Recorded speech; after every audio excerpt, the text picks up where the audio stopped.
Oke, baik. Ada yang luar biasa juga bahwa perhatian terhadap pendidikan inklusif yang sejauh ini banyak sekali daerah yang kurang memperhatikan itu, dan Payakumbuh sendiri malah membuat sekolah yang fasilitasnya sangat luar biasa untuk pendidikan inklusif. Kenapa itu dilakukan, Pak? Ya, kita harus menyadari lah, semua orang, paling tidak undang-undang sudah menyatakan, semua orang di hadapan memiliki kesempatan yang sama di hadapan negara untuk memperoleh pendidikan. Itu merupakan hak mereka. Hak, boleh katakan kalau saya selesai hak azazi mereka mendapatkan pendidikan, gitu ya. Nah, kemudian dari statistik, kalau yang inklusi ini tidak kita urusi, tentu mereka merasa didiskriminasi, gitu. Tidak diberi kesempatan yang sama dengan yang lain. Nah, itu tidak boleh. Kita harus, kalau perlu dia ikut bersama-sama dengan anak-anak yang normal kalau bisa, sehingga dia tidak merasa menjadi orang yang beban masyarakat. Alhamdulillah ya, kalau bisa kan dia menjadi orang yang solusi juga buat masyarakatnya gitu. Mandiri gitu. Mandiri dia.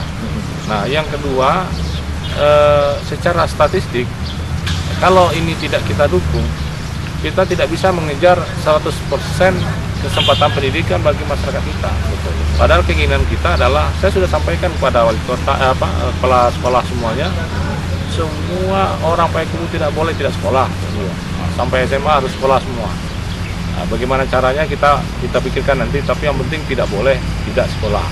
Kalau dia tidak ada ongkos, kita urusin ongkosnya. Tapi memang kita tidak mengadakan pendidikan gratis, karena saya melihat pendidikan gratis itu secara anggaran kita bukan tidak mampu sebenarnya, tapi itu kami melihat tidak terlalu mendidik. Pendidikan gratis tapi masih banyak beban-beban yang lain kan, dari juga beban kayak siswa gitu ya. Ke siswa ya, itu juga kita janganlah mengajarkan anak sekolah itu berbahasa sebagai hipokrit gitu. Kita ajarkan yang benar, yang Anda boleh sekolah di sini, kalau Anda tidak mampu kami bantu. Tapi kalau Anda tidak mampu, bilang ke kami akan cek rumah Anda seperti apa, akan cek orang tua Anda. Kalau Anda bilang tidak mampu tapi Anda punya mobil, punya ini, tidak lucu kan. Nah, itu sehingga kita ada semacam keadilan bagi masyarakat kita. Yang kaya silakan bayar, yang miskin kita bebaskan. Nah, ya, baik. Dan ini yang sangat mendasar sekali adalah merubah pola kerja yang dilakukan oleh pasangan Pak Reza dan Pak Suandel sendiri, pola kerja dari lingkungan PNS yang ada di Kota Payakumbuh ini.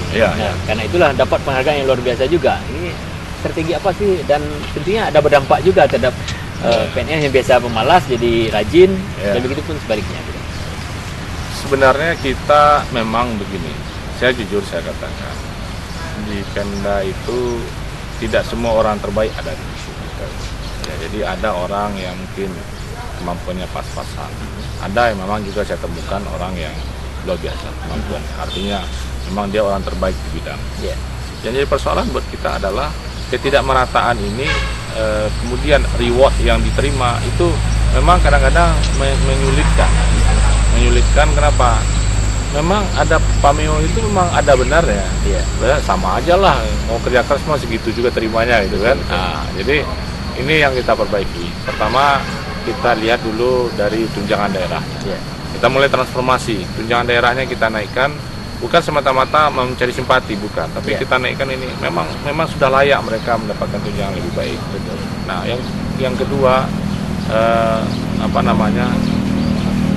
kita mencoba memetakan kemampuan orang ini dengan kapasitasnya dan dengan jabatan yang tersedia. Nah, ini kalau istilah orang recommend on replace, itulah kira-kira ya, kita coba. Nah, ini memang akibatnya terjadi mutasi agak sering gitu. Nah, agak sering. Karena mencari penyesuaian gitu ya. Penyesuaian. Kadang-kadang 10 orang yang perlu kita taruh di situ, karena jaga 5 orang. Betul. Nah, jadi banyak hal kadang-kadang memang perlu ini. Nah, ini memang kadang-kadang jadi isu politis, tapi saya tidak peduli lah. Yang penting ini bisa jadi sesuatu yang bagus, berbuat ke masyarakat. Masyarakat. Nah, kemudian juga sambil jalan kan banyak juga PNS yang mulai pensiun. Nah, kita carikan yang muda-muda yang, jadi saya katakan kepada teman-teman, orang-orang yang punya prestasi beri reward dengan jabatan yang lebih baik, beri dia, permudah jalur karirnya lebih baik. Nah, karena kenapa? Karena dia memang berprestasi. Dan biasanya yang berprestasi itu ketika saya tes dengan tes pernah saya lakukan psikotes ingin tahu kemampuan seluruh PNS kita ya dari eselon 2 sampai eselon 4 bahkan staf. Memang hampir 95% itu saya temukan orang yang memiliki kemampuan di atas rata-rata biasanya berprestasi. Nah, itu. Oke, baik. Jadi itu paralel. Oke, ya. Sekaitan dengan penghargaan tadi, tentunya ini pekerjaan berat di 2014. Ya. Apa sih program-program di 2014 yang menjadi andalan di Payakumbuh? Begini Pak, saya sebenarnya tidak pernah berpikir bakal dapat penghargaan segitu banyak. Gitu Iya, ya. betul. Jadi saya mohon maaf juga, bukan kata orang Jakarta, bukan belagu gitu ya. Lagu. Nah, tapi ini beginilah. Saya ingin apa yang kehadiran kita ini dirasakan oleh rakyat. Nah, itu yang paling penting. Kalau saya dapat status penghargaan rakyatnya nggak terasa juga, saya sedih juga gitu. Nah, jadi di 2014 ini saya mulai rubah strategi. Saya mulai masuk ke hal yang substantif. Bagaimana pertumbuhan ekonominya lebih cepat. Ya. Bagaimana pengangguran bisa dikurangi. Jadi yang tugas-tugas pokok itulah yang kita kejar. Oke. Bahasanya kita bakal dapat penghargaan atau tidak, saya sekarang bukan tidak peduli, tapi saya tidak mengharuskan mereka itu mencari penghargaan. Betul. Karena terus terang penghargaan itu memang juga ada rumusnya. Iya. Dalam artian bukan maksudnya dibeli, bukan. Jadi tidak ada yang dibeli itu. Setidaknya indikatornya gitu. Iya, indikatornya bisa kita lihat. Nah, kita kejar indikator itu pasti berhasil. Betul.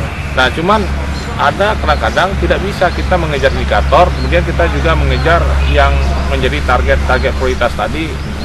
Ada yang sejalan, mudah-mudahan dapat gitu ya. Tapi ada juga yang tidak sejalan. Oke. Mengejar pertumbuhan ekonomi, mempertahankan pertumbuhan ekonomi itu tidak mudah. Lebih sulit. Lebih sulit. Nah, kita menginginkan pertumbuhan ekonomi di atas 7%, kalau bisa 8% gitu ya. Nah, ini yang kita, itu kan di atas pertumbuhan ekonomi nasional. Nah, saya kan tidak bisa membiarkan ini tidak terjadi sehingga berjalan seperti autopilot gitu ya. Nah, itu kan tidak mungkin. Gimana saya bisa masuk? Nah, ini yang membuat saya tersita waktu dibandingkan dengan mengurusi sekedar mengejar penghargaan. Nah, ini saya enggak inilah. Misalnya sekarang dapat prioritas gitu ya. Iya, dapat Tapi, 20 besok 10 boleh. Dapat udah enggak apa-apa. yang penting dirasakan oleh masyarakat. Kita sama masyarakat betul. Oke, baik. Dan ini mengakhiri jumpa kita ini, mungkin ada semacam harapan dan semacam himbauan kepada masyarakat dan terutama untuk kalangan aparatur yang ada di Kota Payakumbuh. Iya, iya. Ya memang selama ini aparat kita berjalan, kalau istilah orang Jakarta itu running as usual gitu ya. Saya berjalan aja seperti biasa ya, berjalan gitu ya. Saya berharap ada juga lah mereka punya bersama pemimpinnya punya mimpi-mimpi menjabarkan masa depan kota ini. Terobosan juga ya. Terobosan apa. Tapi tentu bukan berarti kita melanggar aturan. Iya. Banyak cara kita lakukan. Sebenarnya bisa kita lakukan tanpa melanggar aturan. Iya. Tapi memang tidak bisa instan. Betul. Nah, banyak di antara kita lupa. Kita sering merasa sesuatu itu bisa diselesaikan dengan cepat dan instan. Itu tidak ada itu. Iya. Kerja keras pun kita belum tentu kita selesai. Nah, ini diiringi dengan niat yang baik, kerja keras, kemudian juga visi yang jelas ke depan. Nah, ini yang sebenarnya yang saya inginkan dari teman-teman itu sehingga energinya keluar. Gitu. Karena ada orang istilahnya mati sebelum mati gitu. Karena dia sudah tidak punya keinginan apa-apa, apa ada terima aja gitu ya. Iya, Tanpa inovasi. Nah, sehingga ketika kita munculkan ide-ide yang sedikit agak besar, kaget-kaget gitu kan. Misalnya saya sempat mengidekan di sini bandara misalnya. Iya. Masih banyak kaget sampai sekarang gitu kan. Jadi enggak. Itu kan hal yang wajar aja. Kalau orang nggak setuju ya nggak apa-apa. Iya. Masa ngomong aja nggak boleh, Betul. ya kan? Nah, tapi apa ide di balik itu jarang orang yang bertanya pada saya. Maksudnya ini bandara mau diapain Pak? Iya. Target Bapak ke depan bagaimana? Bagaimana kita merealisasikannya? Iya. Harusnya kan diajak bicara ke arah sana. Nah, yang seperti inilah yang kita butuhkan. Perdebatan itu Iya, iya, sehingga menghasilkan sesuatu yang positif. Betul. Positif. Setidaknya pemahaman bahwasanya ke depan itu kita memang membutuhkan pertumbuhan, kesejahteraan, dan juga tentu keamanan dan kenyamanan ya. Baik. Terima kasih Pak Reza atas Ya, waktunya. terima kasih. Ya, dan pemirsa, itulah perbincangan kita dengan Wali Kota Payakumbuh Bapak Reza Palevi, dan tentunya apa yang diraih oleh Kota Payakumbuh ini menjadi contoh bagi daerah lain yang ada di Sumatera Barat, dan tidak hanya sekedar penghargaan, tapi intinya adalah bagaimana bisa berbuat untuk masyarakat. Saya Devri Mulyadi, terima kasih atas perhatiannya. Wassalamualaikum warahmatullahi wabarakatuh.